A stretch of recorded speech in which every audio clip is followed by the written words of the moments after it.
जैसा कि आप सभी देख रहे हैं कि लगातार नीतीश कुमार के एक्शन में आने के बाद से कई चर्चाएं शुरू हो गई हैं। एक तरफ जहां चर्चा इस बात की है कि क्या नीतीश कुमार 2024 में भारतीय जनता पार्टी के साथ कड़ी टक्कर ले पाएंगे, क्या विपक्ष को एकजुट कर पाएंगे। लेकिन इस बीच में कई ऐसी बातें और भी अपना बड़ा मुंह खोलने लगी हैं।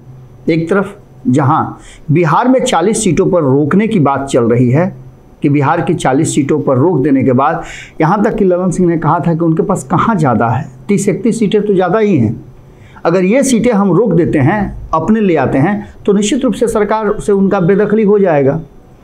अब बिहार में क्या कुछ होने वाला है और नीतीश कुमार के फैक्टर कितना मजबूत हो गया है, इसके चलते बिहार में क्या परिणाम होंगे, इन सारी बातों की चर्चा शुरू हो गई है। दिल्ली से लेकर पटना तक हमारी टीम ने कई पब्लिक ओपिनियन किए हैं।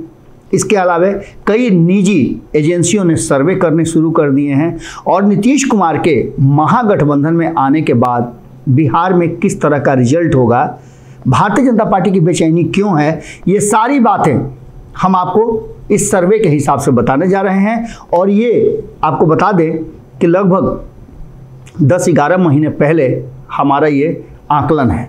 इस आकलन में बहुत सारी चीज़ें बदलनी भी हैं, लेकिन वर्तमान की अगर बात करें तो कई सर्वे एजेंसियों के जो सर्वे हैं और हमारी टीम ने जो आंकड़े बैठाए हैं, हमने बहुत लोगों से जो बातचीत की है, उसके आधार पर जो रिजल्ट हमारे सामने है वो रिजल्ट अब खुल करके सामने आ गया है। वर्तमान परिस्थिति में ये हम लगातार कहते आ रहे हैं कि भारतीय जनता पार्टी के पास 40 सीटें हैं और इन्हीं 40 सीटों का चक्कर जो है वो महागठबंधन में फूट का कारण बनेगा।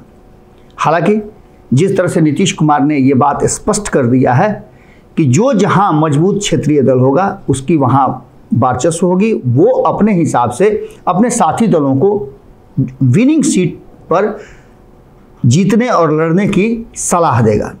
अब ये कितना कारगर होता है, कितना माना जाता है, ये अलग बात है। लेकिन बिहार में सबसे पहले तो यहीं से कहानी शुरू होती है कि नीतीश कुमार के पास 17 सीटें हैं, जबकि कांग्रेस के पास 1, बाकी किसी भी गठबंधन के दल के पास कोई सीट नहीं है। यहाँ तक कि विधानसभा में सबसे बड़ी पार्टी 79 सीटों वाली राष्ट्रीय जनता दल के पास भी एक भी सीट नहीं है। ऐसी स्थिति में अब देखना दिलचस्प होगा कि 2024 के चुनाव में इन 40 सीटों में से किसे कितनी सीटें मिलेंगी और इसके कारण क्या हैं। सबसे पहले तो आप शुरुआत कीजिए एनडीए के तरफ से। महागठबंधन का तो क्लियर है कि 7 दलों का गठबंधन है और इस गठबंधन में वोट प्रतिशत ज़्यादा है, इससे कोई इनकार नहीं कर सकता है। वहीं भारतीय जनता पार्टी जो वोट बैंक उससे छिटके हैं, जो वोट प्रतिशत घट रहा है, उसे एक जगह लाने की कोशिश की जा रही है। इस बीच में ये भी चर्चाएं चलने लगी हैं कि नीतीश कुमार जो सभी जातियों के पार्टी हुआ करते थे, सभी जातियों के नेता हुआ करते थे, वो भी अब कुर्मी और कुशवाहा में जाकर के अटक गए हैं। इस मामले को लेकर के उनके वोट बैंक में सेंधमारी की भी शुरुआत हो चुकी है, जहाँ एक तरफ उपेंद्र कुशवाहा कर रहे हैं, वहीं भारतीय जनता पार्टी भी कम नहीं कर रही है। सबसे बड़ी बात है कि नीतीश कुमार और भारतीय जनता पार्टी के बीच सीधी लड़ाई में जो सबसे बड़ा फैक्टर बनने जा रहे हैं वो हैं तेजस्वी यादव। तेजस्वी यादव ने भी अपनी पार्टी में पहला फार्मूला जो लालू प्रसाद का फार्मूला, हालांकि लालू प्रसाद का ओपन माइंड था, वो कहते तो जरूर थे एमवाई की पार्टी, लेकिन सबको बराबर स्थान देते थे। लेकिन इस बार जो कमेटी बनी है वो साफ बता रही है कि तेजस्वी यादव को अपने कोर वोट बैंक मुस्लिम और यादवों पर ही भरोसा है और उसी को ज़्यादा प्राथमिकता भी देते हैं। अब इससे आगे निकलिए आप। जो सर्वे रिपोर्ट हमारे सामने है उसमें 40 सीटों पर एनडीए किसे कितनी सीटें देगी और क्या संभावनाएं हैं। भारतीय जनता पार्टी कहीं ना कहीं एक पेंच में फंस गई है और वो पेंच है नीतीश कुमार के अलग होने का।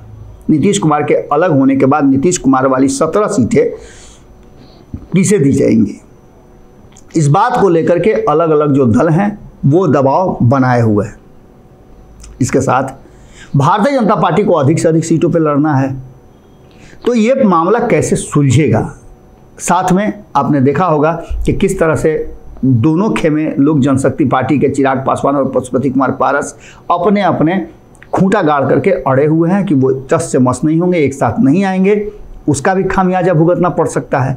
तो इन सारी बातों में सामंजस्य बिठा करके आखिर भारतीय जनता पार्टी क्या करेगी, तो जानकार बताते हैं और जो हमने बातचीत किया है उसके आधार पर 5 सीटों का डिमांड करने वाले उपेंद्र कुशवाहा 3 सीट पर मान सकते हैं, और जब वो 3 सीट पर मान जाएंगे तो चिराग पासवान और पशुपति कुमार पारस को 3-3 सीटों पर मनाना भारतीय जनता पार्टी की मजबूरी हो जाएगी। इसके अलावा आपको पता है कि 5 सीटों का डिमांड मुकेश सहनी भी कर रहे थे, उन्हें भी 3 सीटों पर मनाया जा सकता है। तो जीतन राम मांझी जो कि बोरिया बिस्तर समेटने के फिराक में हैं, जैसा कि कहा यह जा रहा है कि उन्हें इस महागठबंधन में वो बातें नहीं मिल रही हैं जो एनडीए में जाने के बाद मिल जाएगा, तो उनके लिए 3 सीटें या 2 सीटों का प्रबंध किया जा रहा है। ऐसी स्थिति में 40 सीटों में से इन लोगों को बांटने के बाद भारतीय जनता पार्टी के पास 26 सीटें रह जाती हैं। आपको याद होगा कि 2014 में अपनी जीती हुई 5 सीटें भारतीय जनता पार्टी ने नीतीश कुमार को दे दिया था। 22 सीटों पर जीत करके आई थी, 30 पर चुनाव लड़ी थी। इस बार उसे नीतीश कुमार के साथ कड़ी लड़ाई और कड़ी टक्कर देने के लिए अपने साथियों के साथ समझौता करना पड़ेगा। हालांकि भारतीय जनता पार्टी शुरू से समझौता करती रही है, और ऐसी स्थिति में भारतीय जनता पार्टी 26 सीटों पर चुनाव लड़ सकती है। और इसके साथ साथ अब सबसे बड़ी जो मुश्किल है वो महागठबंधन में इसके बाद ही आप जीत हार के आंकड़े और किसे कितनी सीटें मिलेंगी उस तय कर सकते हैं। भारतीय जनता पार्टी के सीट शेयरिंग के साथ साथ ये संभावनाएं व्यक्त की जा रही हैं कि इस सीट पर भारतीय जनता पार्टी सबको मना लेगी। तो दूसरी तरफ महागठबंधन में एक सबसे बड़ा पेंच जो फंसा हुआ है कि राष्ट्रीय जनता दल कितने सीटों पर लड़ेगी और भारतीय जनता पार्टी के साथ लड़े नीतीश कुमार के जो 16 सीटें हैं वो कितना पर लड़ेंगे। क्या 16 के 16 उन्हें चाहिए या और ज़्यादा की अपेक्षा रखते हैं। दूसरी सबसे महत्वपूर्ण बात कि क्या कांग्रेस राष्ट्रीय पार्टी है, वो 1 सीट जीती है तो 1 पर वो अपना फैसला कर लेगी। वाम दल में 3 दल हैं, वो क्या करेंगे। अगर जीतन राम मांझी उस खेमे में नहीं जाते हैं तो ऐसी स्थिति में जीतन राम मांझी के लिए क्या व्यवस्था है। अगर जीतन राम मांझी को एनडीए में जो मिल रहा है उससे ज़्यादा नहीं मिला तो वो आखिर महागठबंधन में रहेंगे क्यों। तो ऐसी स्थिति में 40 सीटों का जो नटसेल निकाला जा रहा है उसमें कहा यह जा रहा है कि कांग्रेस कम से कम 7 से 8 सीटों पर लड़ने के लिए अपनी तैयारी कर रही है। तो वहीं अगर बात करें तो नीतीश कुमार के पास 16 सीटें तो हैं ही। इन 16 सीटों के बाद हमने आपको फार्मूला पहले भी बताया था कि 6 सीटों पर 1 लोकसभा की सीटें हो रही हैं। ऐसी स्थिति में दावेदारी ज़्यादा है तेजस्वी यादव की। दूसरी तरफ 19 सीट लेकर के 3 से 4 सीटों की दावेदारी कांग्रेस की है, लेकिन उतना से मानने की बात नहीं है, क्योंकि कांग्रेस एक तरफ जहां नीतीश कुमार के लिए बहुत बड़ा सेक्रीफाइस कर रहा है, नीतीश कुमार को अगुआ बना रहा है, खुद का जनाधार होते हुए भी ये भी बातें, इसका भी इनाम उसको मिलना है। तो वहीं वाम दलों की बात करें तो 16 सीटों वाले वाम दल में कम से कम 1-1 सीट सीपीआईएम और सीपीआई को मिलना चाहिए, वो उसकी डिमांड कर रहे हैं और नीतीश कुमार से बातचीत भी लगातार चल रही है इस मुद्दे पर। तो वहीं अगर बात करें तो 3 सीटों का डिमांड सीपीआईएमएल भी कर रही है। अब इसका सामंजस्य कैसे बिठाएंगे, इन सारी चीज़ों को लेकर के जो विधानसभा के आंकड़े हैं उसका हमने पूरा विस्तृत आपको जानकारी दे दी थी। लेकिन अब जो सर्वे रिपोर्ट है उसमें साफ ये बातें नज़र आ रही हैं कि अगर चुनाव हुआ तो किसे कितनी सीट मिलेंगी, उससे पहले देश का प्रधानमंत्री कौन हो उसको लेकर के भी लोगों के विचार सामने आए हैं। नीतीश कुमार को 39% लोग जो बिहार से हैं, बिहार के अलग अलग हिस्सों में हैं, वो चाहते हैं कि नीतीश कुमार प्रधानमंत्री की कुर्सी पर बैठें।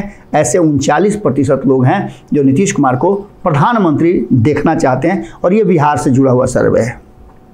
वहीं आपको बता दें कि अभी भी नरेंद्र मोदी को 43% लोग प्रधानमंत्री के रूप में तीसरी बार भी देखना चाहते हैं।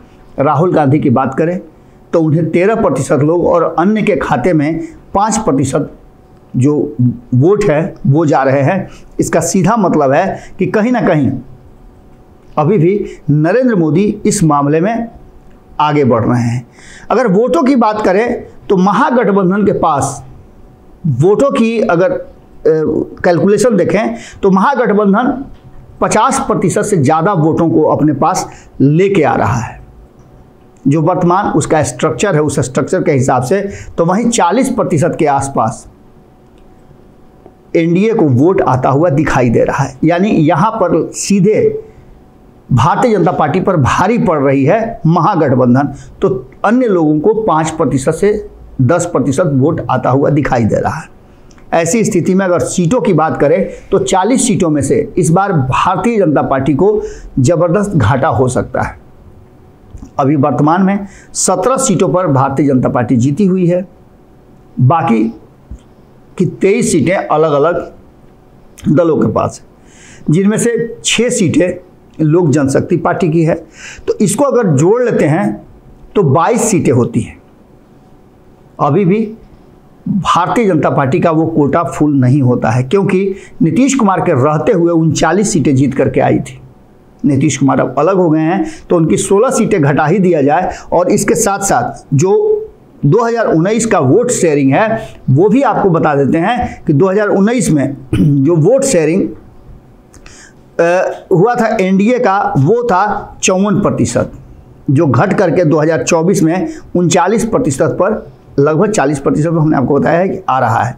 तो ऐसी स्थिति में जो 40 सीट हैं उनको लेकर के ये कहा जा रहा है कि 18 और 22 का आंकड़ा है। कितना भी प्रयास कर ले तो भारतीय जनता पार्टी अपनी 17 सीटें जो वर्तमान में है वो नहीं बचा पाएगी। कई लोगों पे एंटी इनकम्बेंसी लागू होगी और वहाँ पूरी तरह से लॉ-कुश और एम-वाई समीकरण को इंटैक्ट रखने के लिए एक तरफ जहाँ नीतीश कुमार और ललन सिंह ने रणनीति बनाई है, तो वहीं दूसरी तरफ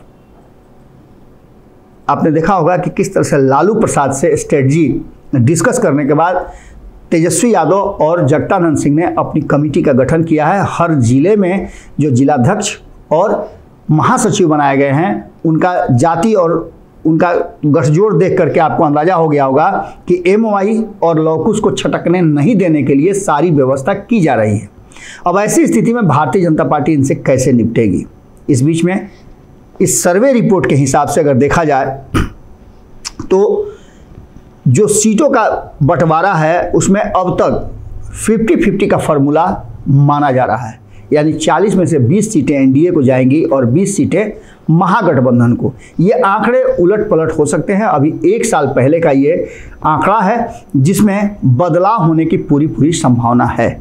यानी कि नीतीश कुमार कहीं ना कहीं डोमिनेट कर रहे हैं और नीतीश कुमार का जो फैक्टर चला है वो फैक्टर साफ दिख रहा है कि भारतीय जनता पार्टी कहीं ना कहीं मुश्किल में है और मुश्किल से निकलने के लिए वो अपनी सीटें कुर्बान कर सकती हैं। अगली खबर में जल्दी ही आपसे मुलाकात होगी, जुड़े रहिएगा। बहुत बहुत धन्यवाद, नमस्कार। अगर ये वीडियो पसंद आई और वह बिहार के राजनीति और बिहारियत से सरोकार रखेनी तो सब्सक्राइब बटन दबा के चैनल के सब्सक्राइब कर ली। ओजे एगो घंटी बा, ओकरा बटन दबा देला से कुल सटीक और मारक खबर रुआ मुफ्त में मिल जाई। अगर रुआ पत्रकारिता के हमनी के नया प्रयोग में सहयोग कर चाहतानी तो ज्वाइन बटन दबा दी। पेटीएम नंबर नोट कर ली 9386816700। धन्यवाद।